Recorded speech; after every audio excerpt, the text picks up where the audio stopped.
Maskwera sei muri Zimbabwe, welcome to our channel Zim Confessions and Deep Secrets. Kana kari kutanga kako kuya pana ino channel, please don't forget to subscribe. Kana uchingwa gara subscriber, don't forget to comment and share this video. Nasmere Zimbabwe tafigira inyaya Aleck Macheso pane audio ya circulator ba irufambiswa pa WhatsApp epozurkunzi Aleck Macheso aita accident pamwe chete neband rake, vamwe vakafa vamwe vakachikoka makumbo.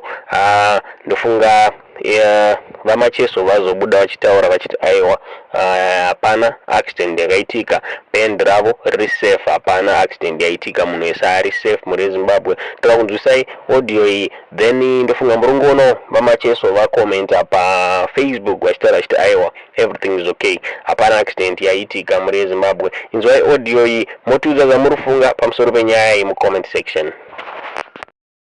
Macheso kwa wadonedza vanhu. Macheso waita accident. Anzaita accident vakomana vafa Macheso. Ai majusi vagurika makumbo.